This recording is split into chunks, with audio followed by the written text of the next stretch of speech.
하나님 말씀은 사무엘하 2장 12절로 32절 말씀입니다. 넬의 아들 아브넬과 사울의 아들 이스보셋의 신복들은 마하나임에서 나와 기브온에 이르고 스루야의 아들 요압과 다윗의 신복들도 나와 기브온 못가에서 그들을 만나 함께 앉으니 이는 못 이쪽이요 그는 못 저쪽이라. 아브넬이 요압에게 이르되 원하건대 청년들에게 일어나서 우리 앞에서 겨루게 하자. 요압이 이르되 일어나게 하자 하매 그들이 일어나 그 수대로 나아가니 베냐민과 사울의 아들 이스보셋의 편에 12명이요 다윗의 신복 중에 12명이라. 각기 상대방의 머리를 잡고 칼로 상대방의 옆구리를 찌르매 일제히 쓰러진지라. 그러므로 그것을 헬갓 핫수름이라 일컬었으며 기브온에 있더라. 그 날의 싸움이 심히 맹렬하더니 아브넬과 이스라엘 사람들이 다윗의 신복들 앞에서 패하니라. 그곳에 스루야의 세 아들 요압과 아비새와 아사헬이 있었는데 아사헬의 발은 들노루같이 빠르더라. 아사헬이 아브넬을 쫓아 달려가되 좌우로 치우치지 않고 아브넬의 뒤를 쫓으니 아브넬이 뒤를 돌아보며 이르되 아사헬아 너냐? 대답하되 나로라. 아브넬이 그에게 이르되 너는 왼쪽으로나 오른쪽으로나 가서 청년 하나를 붙잡아 그의 군복을 빼앗으라 하되 아사헬이 그렇게 하기를 원하지 아니하고 그의 뒤를 쫓으매 아브넬이 다시 아사헬에게 이르되 너는 나 쫓기를 그치라. 내가 너를 쳐서 땅에 엎드러지게 할 까닭이 무엇이냐? 그렇게 하면 내가 어떻게 내 형 요압을 대면하겠느냐 하되 그가 물러가기를 거절하매 아브넬이 창 뒤끝으로 그의 배를 찌르니 창이 그의 등을 꿰뚫고 나간지라. 곧 그곳에 엎드러져 죽음에 아사헬이 엎드러져 죽은 곳에 이르는 자마다 머물러 섰더라. 요압과 아비새가 아브넬의 뒤를 쫓아 기브온 거친 땅의 길가 기아 맞은 쪽 암마산에 이를 때에 해가 졌고 베냐민 족속은 함께 모여 아브넬을 따라 한 무리를 이루고 작은 산 꼭대기에 섰더라. 아브넬이 요압에게 외쳐 이르되 칼이 영원히 사람을 상하게 하겠느냐? 마침내 참혹한 일이 생길 줄을 알지 못하느냐? 내가 언제 무리에게 그의 형제 쫓기를 그치라 명령하겠느냐? 요압이 이르되 하나님이 살아계심을 두고 맹세하노니 내가 말하지 아니하였더라면 무리가 아침에 각각 다 돌아갔을 것이요 그의 형제를 쫓지 아니하였으리라 하고 요압이 나팔을 불매 온 무리가 머물러 서고 다시는 이스라엘을 쫓아가지 아니하고 다시는 싸우지도 아니하니라. 아브넬과 그의 부하들이 밤새도록 걸어서 아라바를 지나 요단을 건너 비드론 온 땅을 지나 마하나임에 이르니라. 요압이 아브넬 쫓기를 그치고 돌아와 무리를 다 모으니 다윗의 신복 중에 19명과 아사헬이 없어졌으나 다윗의 신복들이 베냐민과 아브넬에게 속한 자들을 쳐서 360명을 죽였더라. 무리가 아사헬을 들어올려 베들레헴에 있는 그의 조상묘에 장사하고 요압과 그의 부하들이 밤새도록 걸어서 헤브론에 이른 때에 날이 밝았더라. 아멘. 다윗의 삶 속에는 수많은 사람들이 그 주변에 있었습니다. 저들 중에는 다윗을 하나님의 사람으로 온전히 설 수 있도록 다윗을 영육간에 도운 자들도 있었지만 사울과 같이 다윗과 적대적 관계 속에 있던 자들도 많이 있었습니다. 또한 다윗이 왕이 되기까지 인간적으로는 정말 없어서는 안 될 만큼 많은 도움을 주었지만 영적으로는 다윗에게 뽑을 수 없는 가시와 같이 다윗을 힘들게 한 사람도 많이 있었습니다. 사무엘 하에서 보여주는 다윗의 이야기는 다윗이 혼자서 그저 하나님 앞에 바로 서면 모든 것이 다 잘 되는 그런 단순한 구조가 아니라 다윗 주위에 있는 사람들, 즉 다윗과 그의 자녀들과의 이야기, 다윗과 그의 충성스러웠던 부하들과의 이야기, 또 다윗의 적대적 위치에 있는 이스라엘과의 이야기 등을 통하여 그 관계를 쉽게 무자르듯 할 수 없던 그의 고뇌와 아픔들을 다윗이 이스라엘 왕으로 인도함을 받아가고 있는 가운데 함께 다루고 있습니다. 다윗은 이러한 주위의 사람들과 함께하면서 많은 도움을 받기도 하지만 다른 한편으로는 다윗에게 큰 어려움과 아픔들을 주었기에 저들과의 관계를 정리하고 싶었지만 그렇게 쉽게 결정할 수 없는 특별한 관계의 배경이 있었기에 그저 가슴으로 품으며 함께 할 수밖에 없었습니다. 그 중에 제일 먼저 다루는 오늘의 본문 아브넬, 그리고 수리아의 아들 요압, 아비새, 아사헬, 또 이들과 다윗과의 이야기는 다윗에게는 가장 큰 딜레마를 가지고 있는 관계였습니다. 아브넬은 이스라엘 왕 이스보셋을 따르는 군대의 장관이었고, 요압은 유다 왕 다윗을 따르는 군대의 장관이었습니다. 이 두 군대 장관들은 이스보셋과 다윗에게 없어서는 안 될 만큼 중요한 부하들이었습니다. 저들의 뛰어난 실력과 그 용맹함은 각 진영을 대표할 만큼 대단하였습니다. 그런데 이들은 하나님께서 원하시는 하나님 나라의 모습을 전혀 알지 못하는 자들이었습니다. 그저 군인이었어요. 저들은 이스라엘 왕은 하나님의 주권 속에서 기름 부음 받은 자가 되어야 한다는 그 의미가 무엇인지 전혀 알지 못하는 자들이었습니다. 그렇지만 다윗은 저들과 정치적인 타협이 필요한 관계였고 도움을 받아야만 하기도 했습니다. 이스라엘의 군대 장관 아브넬은 자신의 안위를 위해서 사울의 시대를 사울의 죽음으로 끝내지 않고 그저 무능력하여 사울과 전쟁에도 함께 나갈 수 없던 아들 이스봇을 자기 앞에 꼭두각시 왕으로 세우고 그 밑에서 실질적인 권력을 행사하였습니다. 아브넬은 군대 장관으로서 이스라엘의 실질적인 힘을 가지고 있었기에 다윗이 아브넬과 타협하지 않으면 이스라엘과의 싸움은 마치 미국의 그 시민전쟁, 남북전쟁처럼 수많은 백성들이 동족 상잔의 비극을 맞이해야만 했습니다. 그리고 유다의 군대 장관 요압은 아브넬과는 조금 입장이 다르긴 하였지만 다윗의 밑에서 충성스럽게 다윗을 섬기며 다윗을 위하여 싸우면서도 하나님의 주권 밑에서 다윗을 순종할 수 없었기에 자신이 원하는 어떠한 결정적 순간에는 다윗의 뜻과는 상관없이 자신이 원하는 바대로 그냥 밀고 나갔습니다. 다윗은 이러한 요압의 행동들을 강하게 제어하지 못했고 늘 마음의 가시처럼 남겨두어야 했습니다. 이러한 요압과의 관계는 다윗이 죽을 때까지 끊을 수가 없었어요. 그래서 그가 죽을 때 솔로몬에게 유언을 합니다. 요압을 죽이라고 유언을 합니다. 자기 때는 할 수 없었는데 이젠 자기와 그런 관계가 맺지 않았던 솔로몬을 통해서는 결국 요압을 죽이라고 말을 합니다. 그만큼 고통스러웠었던 관계가 있었는데 애증의 관계가 계속 요압 통해서 나옵니다. 이건 우리가 계속 이야기를 통해서 보게 될 것입니다. 그 이유는 군대 장관으로서의 요압의 역할이 다윗에게 많은 도움이 되기도 했기 때문이었습니다. 또한 요압뿐 아니라 요압과 버금가는 뛰어난 장수였던 아비새와 아사헬과 함께 그들은 삼형제로서 다윗의 충성스러운 부하로 함께하였기에 더더욱 힘들었습니다. 또 특별히 저 삼형제는 다윗의 이복 누이 수르야의 아들로서 다윗에게는 조카이기도 했습니다. 그러니까 이거 어떻게 쉽게 관계를 정리하기가 어려웠습니다.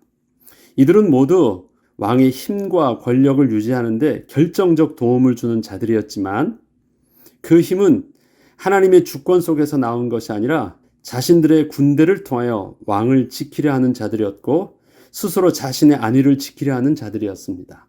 오늘의 본문은 이러한 요압과 아브넬이 정면으로 충돌하는 장면이 나옵니다.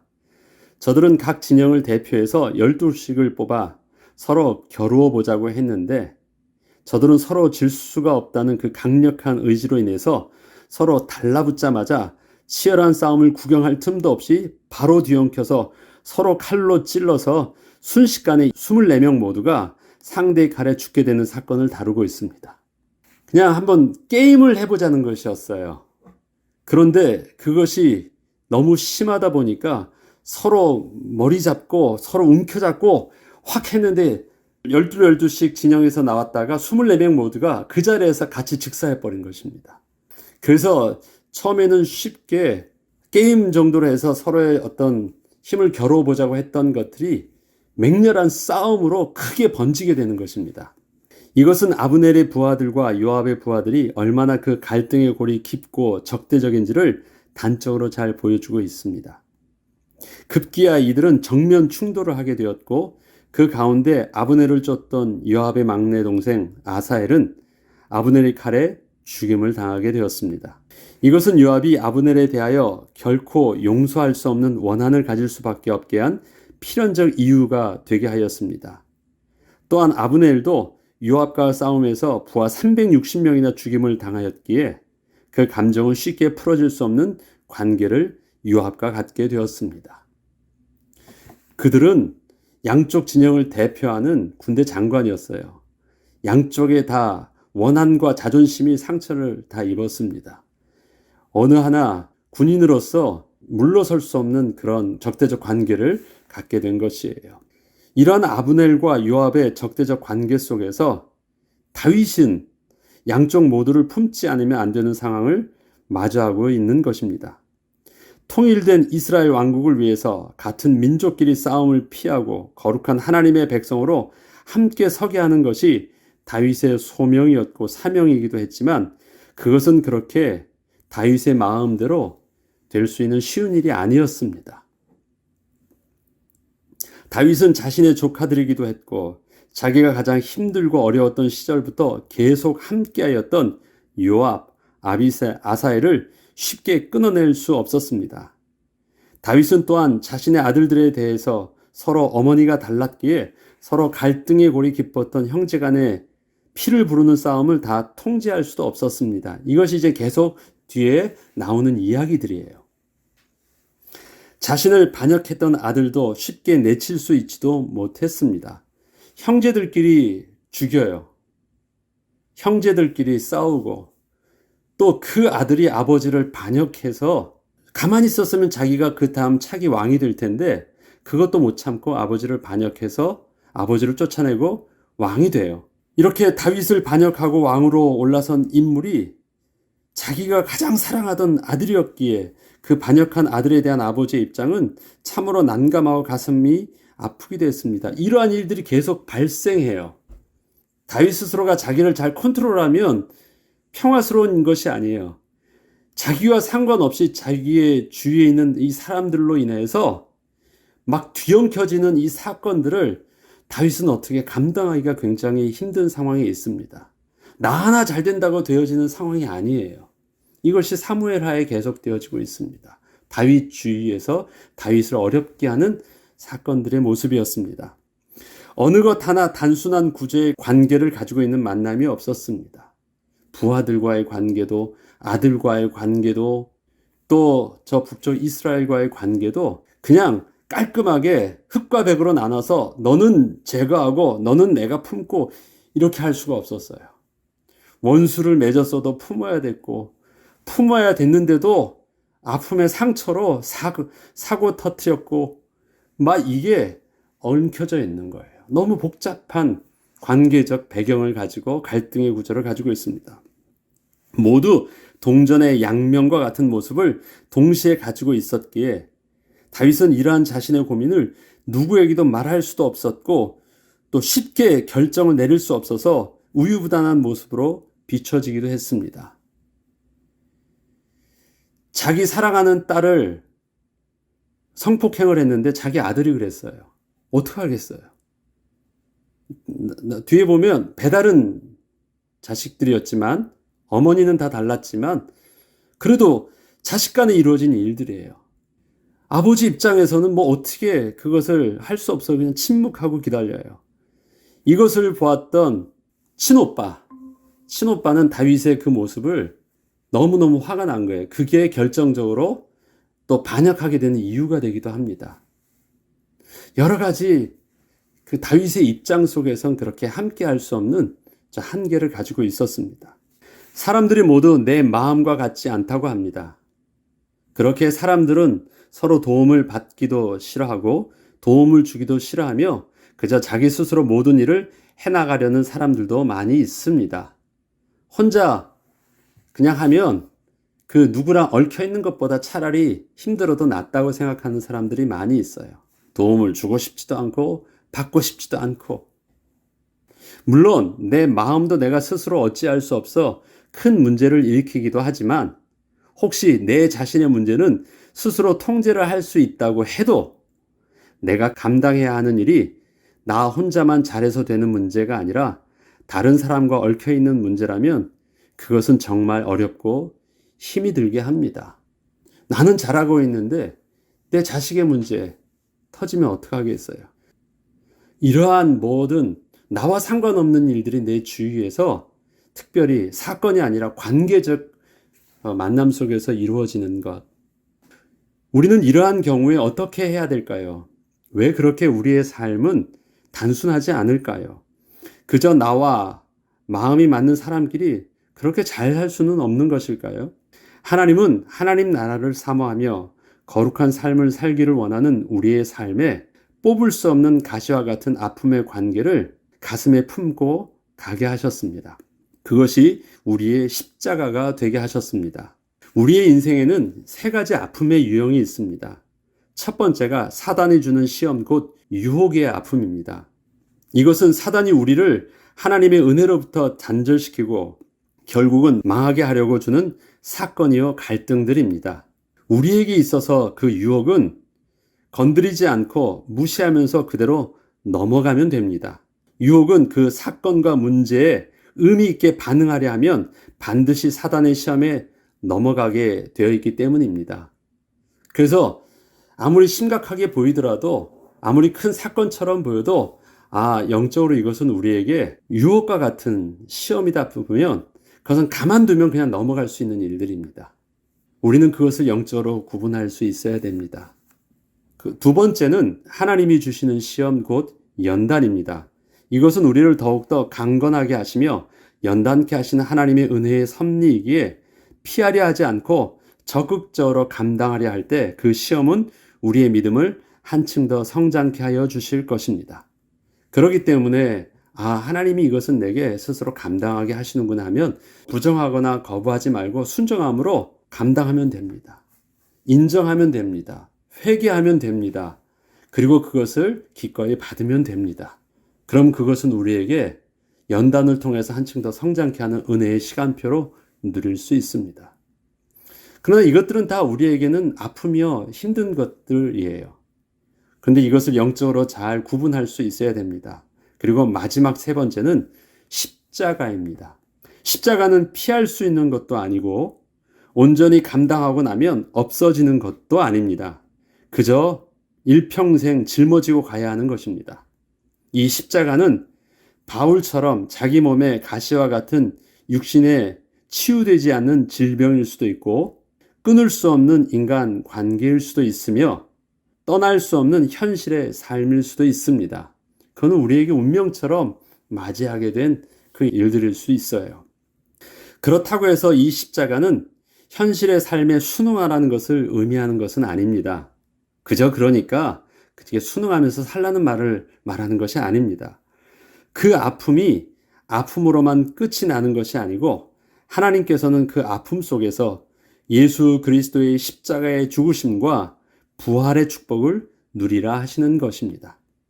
하나님께서는 이러한 십자가를 제거하여 주시지 않고 능히 짊어지고 갈 수 있도록 우리와 성령으로 함께하여 주시겠다고 약속하셨습니다. 바울은 하나님 앞에 자기의 몸의 가시를 제거해달라고 3번이나 기도했는데 하나님께서는 내 은혜가 내게 족하다 말씀하시면서 거두지 않으셨다고 합니다. 바울은 자기의 손수건만 누가 건드려도 사람의 질병이 치유될 수 있는 영적인 능력이 있었는데 자신의 몸을 위해서 하나님께 기도했을 때 하나님께서는 내 은혜가 내게 족하다라는 말씀으로 거두지 않으셨다라고 고백을 합니다. 그러하기에 자기는 더 이상 자기 몸의 가시에 대해서 하나님께 치료해달라고 기도하는 것을 멈추었다라는 것이 다윗의 신앙의 고백이었습니다. 그러면서 자신의 그 약함을 통해서 또 약한 자기의 모습을 통해서 십자가의 능력의 그 온전하신 능력이 더 크게 드러나는 비밀들을 증거할 수 있는 하나님의 증인으로 자기의 삶을 살 수 있게 되었음을 오히려 감사하는 자가 되었습니다. 하나님께서는 예수 그리스도와 함께 죽고 함께 살게 된 우리에게 예수 그리스도의 부활의 능력을 우리의 삶 속에서 체험하기를 원하십니다. 그리고 이 땅에서 사는 동안 부활의 증인으로 그리스도의 제자요 전도자의 삶을 살기를 원하십니다. 하나님이 우리에게 십자가의 삶을 살게 하셨습니다. 그리고 방치하신 것이 아니라 그 십자가의 삶을 하나님이 함께 하셔서 같이 짊어지고 가게 하셨습니다. 왜냐하면 그 십자가가 우리에게 하나님의 더 큰 부활의 축복을 누리기에 하나님이 유익하게 보셨기 때문입니다. 감당할 수 있도록 그래서 하나님의 은혜를 구할 때 하나님은 이 땅에서 주의 성령으로 인하여 그 십자가의 부활의 축복들을 십자가의 죽음뿐만 아니라 또 십자가의 죽음 속에서 드러나는 또 생명의 부활의 축복들을 응답으로 누리게 하여 주실 것입니다. 하나님께서 우리에게 허락하신 삶의 세 가지 아픔의 유형들을 이것은 내가 지나쳐야 될, 무시해야 될 것인지 순정함으로 감당하고 또 연단으로 극복해야 될 것인지 아니면 하나님께서 은혜 가운데 주신 십자가로 주와 함께 짊어지고 부활의 소망의 응답을 내가 누려야 될 것인지를 잘 구분할 수 있도록 하나님 오늘도 주의 말씀 속에서 지혜를 주시고 또 성령으로 인도하여 주셔서 이 땅에 사는 동안 하나님 나라의 영광을 위해서 온전히 쓰임받는 그리스도의 제자로 또 쓰임받게 하여 주시옵소서. 기도하고 응답받는 저와 여러분 되길 주의 이름으로 축복합니다. 기도하겠습니다. 거룩하신 하나님 아버지, 우리의 삶과 우리의 만남은 참 단순하지 않습니다. 어느 것 하나 쉽게 결정할 수 없는 우리의 아픔들을 또 복잡한 삶의 관계를 품고 있습니다. 나와 맺어진 사람들이 그러하고 또 내가 사람들에게 그렇게 맺어져 있습니다. 저들에게 아픔도 주지만 나는 그러한 의도가 없었는데도 그런 아픔으로 저들에게 그렇게 주어져 있을 경우도 있습니다. 하나님, 우리의 연약함과 미련함은 삶을 참으로 복잡하게 합니다. 그러하기에 우리는 더욱더 겸손히 하나님의 은혜를 구하며 하나님의 도우심 속에서 우리의 삶을 온전히 인도받기를 소원합니다. 성령으로 함께하여 주셔서 우리의 연약함에도 불구하고 우리의 아픔에도 불구하고 하나님 우리의 모습을 통해서 온전히 하나님이 영광 받아주시고 우리를 통해서 생명의 복음이 전달되어지는데 부족함이 없게 하여 주시옵소서. 오늘도 우리에게 주시는 삶의 모습 속에서 하나님의 지혜로 잘 판단하고 선택하고 결정할 수 있는 성령의 인도받는 귀한 축복의 날 되게 하여 주옵소서. 감사드리며 우리 주 예수 그리스도의 이름으로 기도합니다. 아멘.